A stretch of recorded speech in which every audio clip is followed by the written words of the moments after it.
Assalamualaikum warahmatullahi wabarakatuh. Bismillahirrahmanirrahim. Perkenalkan, nama saya Almas Mauladi Nursyaribah. Saya dari Pendidikan Biologi 1C, Fakultas Sains dan Teknologi UIN Wali Songo Semarang.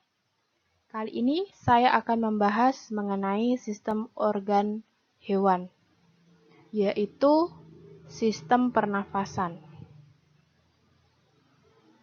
Di dalam pernafasan yaitu ada dua, yaitu ada pengangkutan oksigen dan karbon dioksida. Yang pertama pengangkutan oksigen. Pertukaran gas antara O2 dengan CO2 terjadi di dalam alveolus dan jaringan tubuh melalui proses difusi.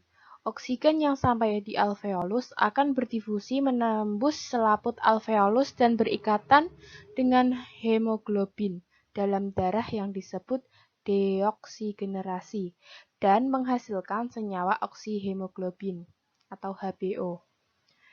Yang kedua yaitu pengangkutan CO2 atau karbon dioksida. Karbon dioksida yang dihasilkan dari proses respirasi sel akan berdifusi ke dalam darah yang selanjutnya akan diangkut ke paru-paru untuk dikeluarkan sebagai udara pernafasan. Alat respirasi pada hewan sendiri itu ada beberapa macam, yaitu ada yang berupa paru-paru, insang, kulit, trakea, bahkan ada beberapa organisme yang belum mempunyai alat khusus, sehingga oksigen berdifusi langsung dari lingkungan ke dalam tubuh. Kita akan membahas respirasi pada hewan, yang akan kita bedakan menjadi dua macam jenis hewannya, yaitu invertebrata atau hewan yang tidak memiliki tulang belakang dan hewan vertebrata yang memiliki tulang belakang. Pembahasan selanjutnya yaitu penjelasan mengenai alat respirasi pada hewan invertebrata. Yang pertama yaitu pada serangga. Alat pernafasan serangga yaitu trakea atau yang biasa disebut corong hawa. Pembuluh trakea bermuara pada lubang kecil yang ada di kerangka luar atau eksoskeleton yang disebut spiracle atau stigma. Spiracle berbentuk pembuluh silindris yang berlapis zat kitin dan terletak berpasangan pada setiap segmen tubuh. Spiracle mempunyai katup yang dikontrol oleh otot sehingga membuka dan menutup spiracle terjadi secara teratur. Pada umumnya, spiracle terbuka selama serangga terbang dan tertutup saat serangga beristirahat. Oksigen dari luar masuk lewat spiracle. Kemudian, udara dari spiracle menuju pembuluh-pembuluh trakea, dan selanjutnya pembuluh trakea bercabang lagi menjadi cabang halus yang disebut trakeolus, sehingga dapat mencapai seluruh jaringan dan alat tubuh bagian dalam. Trakeolus tidak berlapis kitin, berisi cairan, dan dibentuk oleh sel yang disebut trakeoblas. Pertukaran gas terjadi antara trakeolus dengan sel-sel tubuh. Trakeolus ini mempunyai fungsi yang sama dengan kapiler pada sistem pengangkutan transportasi pada vertebrata. Nah, ini adalah mekanisme pernafasan pada serangga. Kantung udara berada di sini. Ini adalah kantung udara yang berbentuk seperti balon, tapi kecil. Dan spiracle berada di sini. Trakea juga di sini berdampingan.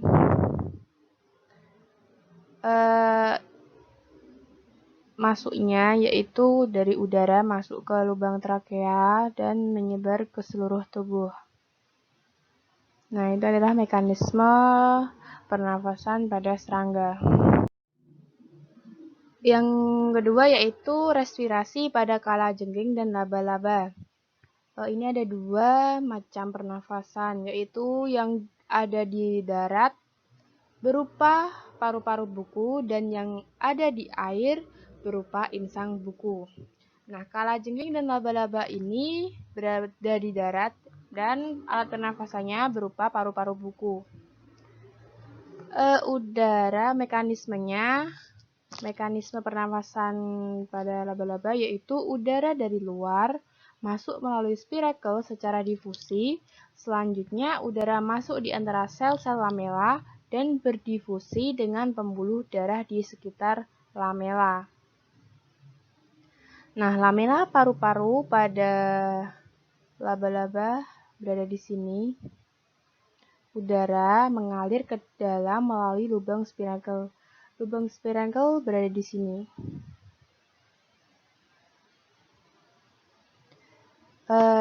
Selain kalajengking dan laba-laba, tadi ada yang hidup di air.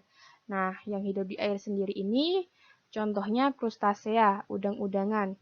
Contohnya seperti udang dan ketam yang bernafas dengan insang buku. Ini adalah hewan air. Nah, ini adalah insang pada krustasea.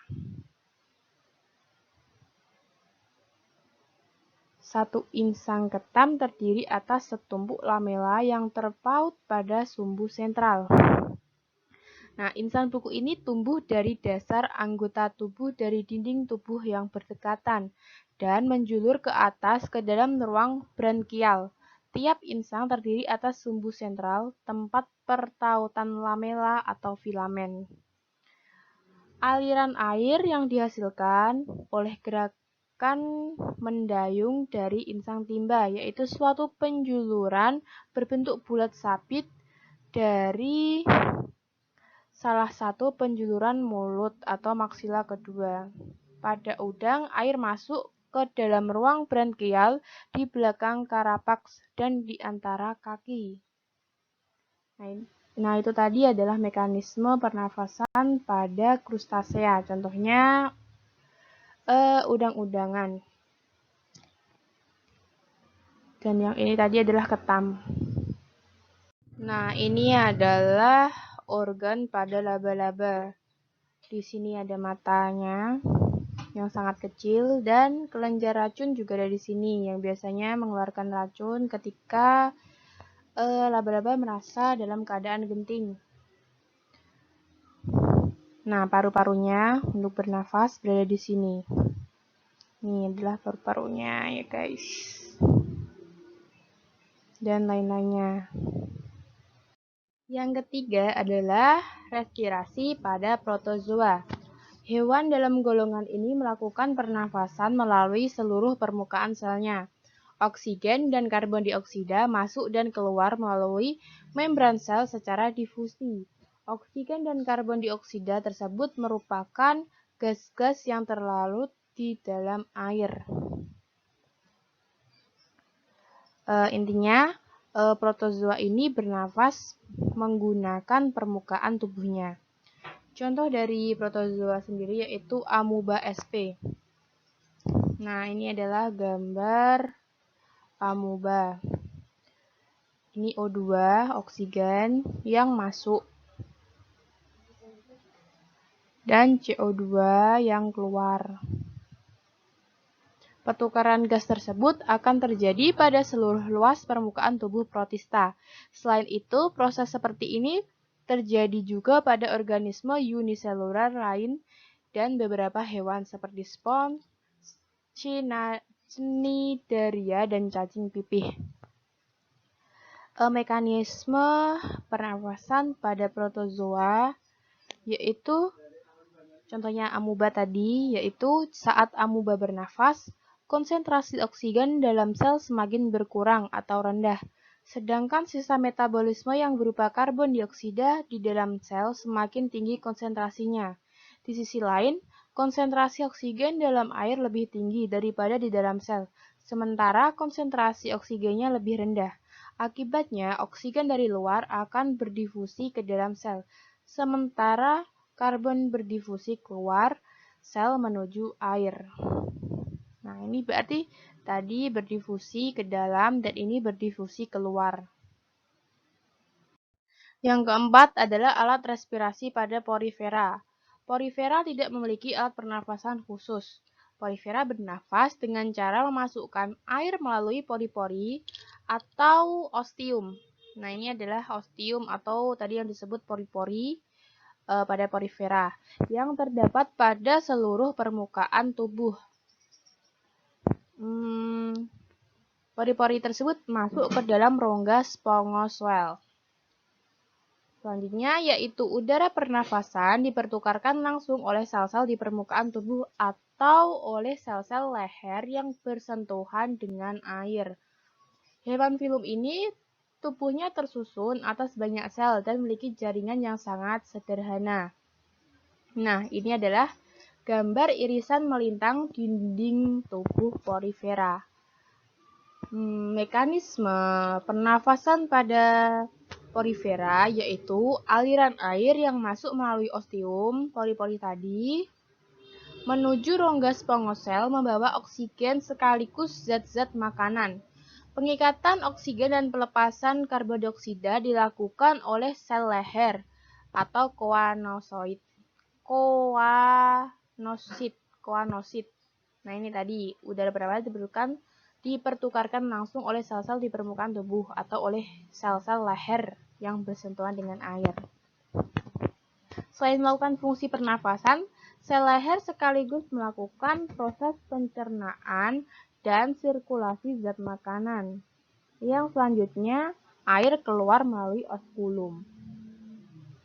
Oskulum di sini berarti air akan keluar dari sini. Selanjutnya, yang nomor 5, alat respirasi pada Coelenterata. Hewan filum Coelenterata tubuhnya tersusun atas banyak sel dan memiliki jaringan. Hewan ini tidak memiliki alat pernafasan yang lengkap. Alat bantu pernafasan berupa lekukan-lekukan lapisan gastrodermal yang berada sedikit di bawah mulut, yang disebut siphonocleva. Namun, sel-sel di permukaan tubuh yang lain juga dapat melakukan pertukaran gas dengan lingkungannya. Contohnya, Aurelia aurita, hydro-sp, dan metrium atau ubur-ubur. Nah, ini adalah gambar sistem pernafasan Coelenterata. Ini oksigen masuk. Dan ini CO2 atau karbon dioksida keluar. Mekanismenya, pada Coelenterata, oksigen masuk secara difusi melalui sel-sel permukaan tubuh dan melalui alat bantu berupa siphonocleva. Siphonocleva tadi alat bantu pernafasan berupa lekukan-lekukan lapisan gastrodermal yang berada sedikit di bawah mulut. Oke. Yang keenam yaitu alat respirasi pada cacing. Golongan cacing atau vermes terbagi dalam 3 filum. Filum pertama yaitu Platyhelminthes atau cacing pipih. Pernafasan terjadi di seluruh permukaan tubuh melalui difusi, contohnya Planaria sp. Yang kedua, filum Nemathelminthes atau cacing gilik tidak bersegmen. Pernafasannya juga melalui difusi lewat permukaan tubuhnya, contohnya Ascaris lumbricoides. Yang ketiga, filum Annelida, yaitu atau disebut cacing gilik bersegmen. Pernafasannya yaitu melalui permukaan kulit yang selalu basah oleh cairan mukus, contohnya Lumbricus sp. Nah, ini adalah proses pernafasan pada cacing tanah. Ini adalah gambarnya. Penjelasan singkatnya yaitu permukaan kulit cacing dapat menyerap oksigen dari luar dan mengalirkannya ke pembuluh darah. Pembuluh darah mengantarkan oksigen ke seluruh tubuh cacing melewati pembuluh darah juga. Gas sisa pernafasan karbon dioksida dan uap air ini dibawa menuju kulit untuk dikeluarkan. Nah, ini adalah mekanisme pernafasan atau respirasi cacing yang lebih detail. Penjelasannya yaitu di bawah permukaan kulit cacing yang tipis, basah, dan berlendir terdapat pembuluh udara. Saat udara masuk melalui kulit, oksigen diikat oleh darah. Pada darah cacing terkandung hemoglobin sehingga mampu mengikat oksigen. Oksigen yang diikat oleh hemoglobin lalu diedarkan ke seluruh tubuh. Karbon dioksida dan uap air dikeluarkan juga melalui permukaan kulit. Organ pernafasan atau alat pernafasannya tetap sama, yaitu permukaan kulit. Pembahasan selanjutnya yaitu alat respirasi pada hewan bertulang belakang atau vertebrata. Yang pertama, alat respirasi pada ikan. Alat pernafasan ikan sendiri yaitu insang. Insang berbentuk lembaran-lembaran tipis berwarna merah muda dan selalu lembab. Bagian terluar dari insang berhubungan dengan air, sedangkan bagian dalam berhubungan erat dengan kapiler-kapiler darah. Tiap lembaran insang terdiri dari sepasang filamen, dan tiap filamen mengandung banyak lapisan tipis atau lamela. Pada filamen terdapat pembuluh darah yang memiliki banyak kapiler, sehingga memungkinkan oksigen berdifusi masuk dan karbon dioksida berdifusi keluar. Nah, insang pada ikan memiliki tulang. Nah, tulang ini dibedakan menjadi dua, yaitu ada yang bertulang sejati dan ada juga yang bertulang rawan. Nah, insang pada ikan bertulang sejati ditutupi oleh tutup insang yang disebut operkulum atau tutup insang. Sedangkan insang pada ikan bertulang rawan tidak ditutupi oleh operkulum. Insang tidak saja berfungsi sebagai alat pernafasan, tetapi dapat pula berfungsi sebagai alat ekskresi garam-garam, penyaring makanan, alat pertukaran ion, dan osmoregulator. Nah, ini adalah gambar mekanisme pernafasan pada ikan. Ikan bernafas dengan insang yang terdapat pada sisi kiri dan kanan kepala. Masing-masing mempunyai 4 buah insang yang ditutup oleh tutup insang atau operkulum. Mekanisme lebih jelasnya mengenai pernafasan ikan yaitu dengan cara membuka dan menutup mulut secara bergantian dengan membuka dan menutup tutup insang. Pada waktu mulut terbuka, air masuk ke dalam rongga mulut, sedangkan tutup insang menutup. Oksigen yang terlarut dalam air masuk berdifusi ke dalam pembuluh kapiler darah yang terdapat dalam insang. Dan pada waktu menutup, tutup insang membuka dan air dari rongga mulut keluar melalui insang. Bersamaan dengan keluarnya air melalui insang, karbon dioksida dikeluarkan. Nah, itu adalah mekanisme yang lebih jelasnya mengenai proses respirasi pada ikan. Nah, ini adalah gambar mekanisme pernafasan atau respirasi pada ikan. Pada vertebrata yang kedua ada alat respirasi pada katak.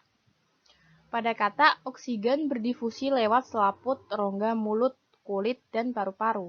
Kecuali pada fase berudu, bernafas dengan insang karena hidupnya di air. Nah, ini ada 3 jenis cara bernafas katak, yaitu yang pertama menggunakan selaput rongga mulut yang berfungsi sebagai alat pernafasan karena tipis dan banyak terdapat kapiler yang bermuara di tempat itu. Selanjutnya yaitu kulit. Selain bernafas dengan selaput rongga mulut, katak juga bernafas pula dengan kulit. Ini dimungkinkan karena kulitnya selalu dalam keadaan basah dan mengandung banyak kapiler sehingga gas pernafasan mudah berdifusi. Oksigen yang masuk lewat kulit akan melewati vena kulit atau vena kutanea. Kemudian dibawa ke jantung untuk diedarkan ke seluruh tubuh. Sebaliknya, karbon dioksida dan jaringan akan dibawa ke jantung. Dari jantung dipompa ke kulit dan paru-paru lewat arteri kulit paru-paru atau arteri pulmokutanea. Dengan demikian, pertukaran oksigen dan karbon dioksida dapat terjadi di kulit. Nah, selain rongga mulut dan kulit, katak juga bernafas dengan paru-paru, walaupun paru-parunya belum sebaik paru-paru mamalia. Nah, ini adalah gambar katak. Ini katak yang masih berudu, masih belum membentuk katak seutuhnya. Dan ini adalah gambar katak yang sesungguhnya, sudah membentuk katak. Nah, ini adalah bagian-bagian atau organ-organ pada katak.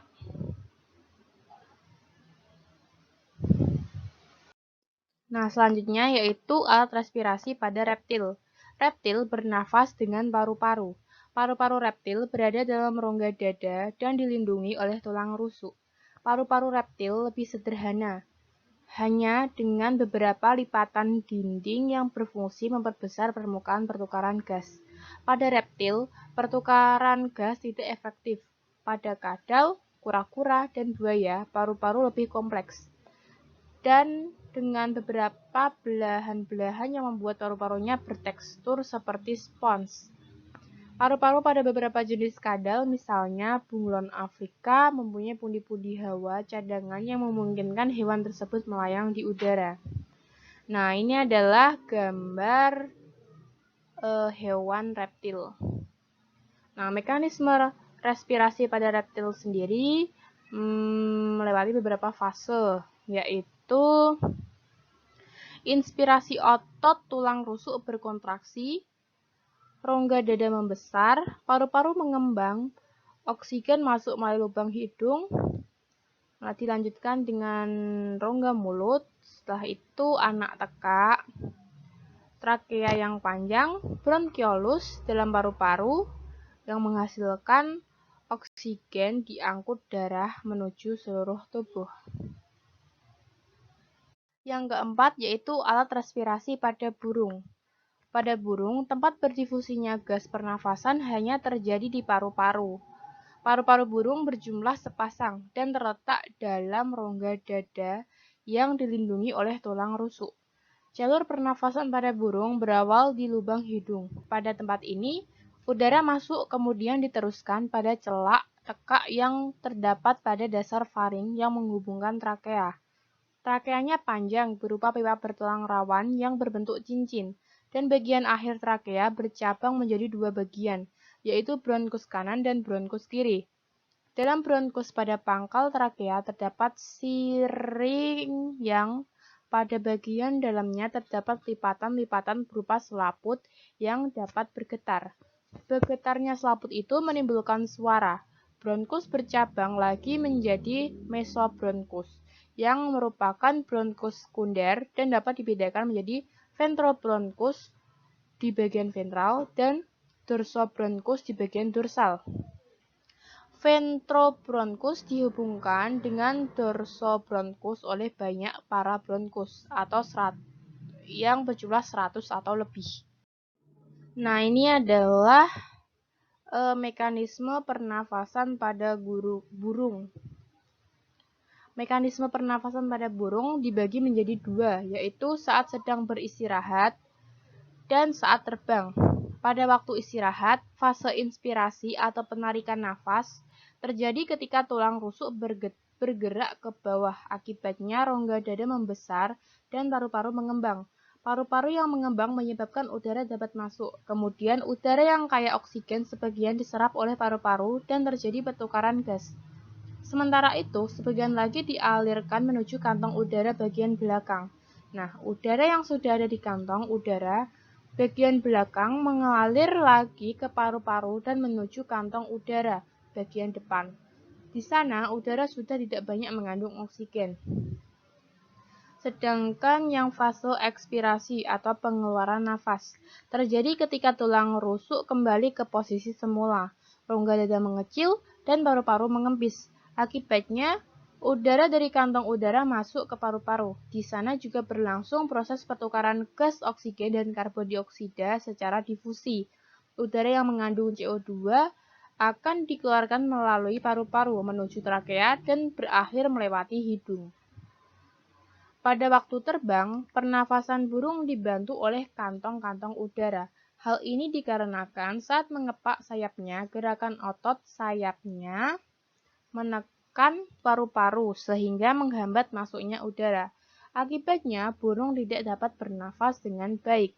Nah, ketika sayap diangkat ke atas, terjadilah fase inspirasi. Sedangkan ketika sayap diturunkan, dimulailah fase ekspirasi. Nah, ini ada juga keterangannya di dalam gambar ini. Yang A, ini adalah A. Ini B.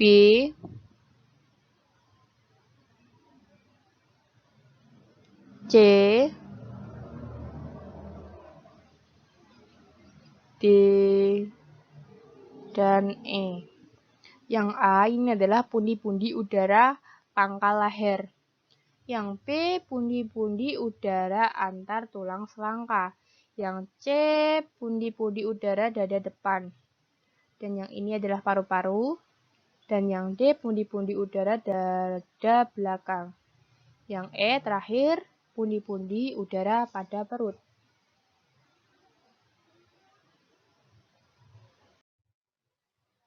Nah, sekian yang dapat saya sampaikan. Kurang lebihnya mohon maaf jika ada kekurangan atau kesalahan dalam pengucapan atau penyampaian. Mohon maaf. Terima kasih. Wassalamualaikum warahmatullahi wabarakatuh.